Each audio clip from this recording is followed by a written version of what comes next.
Hello guys, welcome to today's video where I will discuss about employment in Thailand in the four regions in the country, that is North, South, West and East. If you're new to the country, your ultimate objective is to seek teaching job and work here long term, then you may be wondering which of these provinces should you accept employment from. Keep watching to learn more. And before I give the few tips or guides on where exactly you should be heading to for employment, I urge you to smash the subscribe button and of course reach out if you need assistance with job or travel planning. The first thing you may want to have in mind is salary expectation. The reality is pay packages in the various regions in Thailand is quite different. Touristic hotspots like Bangkok, which is the main center of attraction in central Thailand, is higher as compared to places like North, East or West. South equally pays high like Bangkok. So if you are after high salary, then you may want to accept employment in Bangkok or South. But mind you, having a job in Bangkok or South as a whole isn't easy because most schools go for whites, or native English speakers. The next thing you may want to have in mind has to do with living expenses. Touristic hotspots like in South, you think of Krabi, Surat Thani.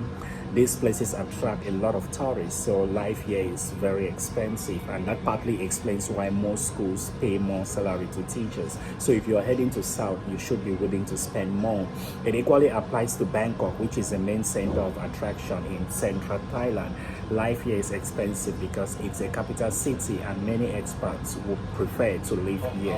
So if you intend to work in Bangkok or South, be rest assured you're going to spend more. But if you look at other places like North, East and West, life there can be relatively cheap as compared to Bangkok and South as a whole, because people here live a laid-back life and there isn't much that is happening in terms of traveling.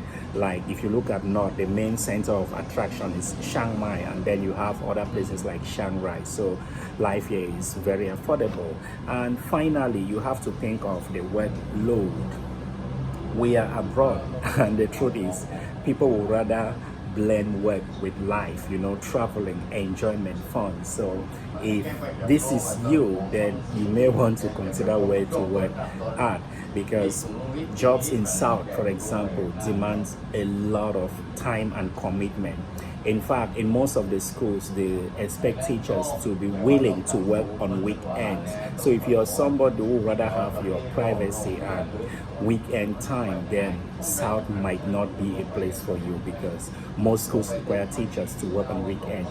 This equally applies to Bangkok, where there is a lot of expectation on the part of teachers, and of course life here isn't easy due to the hustling and bustling nature of metropolitan life. So you may want to think about this. But if you prefer a cheap laid-back lifestyle, then North, East or West should be a place where you want to consider, because the main activities in these places is agriculture. So life there is really laid back. I hope these 3 tips helps you to decide where exactly you may want to work in Thailand. And like I mentioned, if you have any question, feel free to reach out. Thanks for watching. See you in my next upload. Bye for now.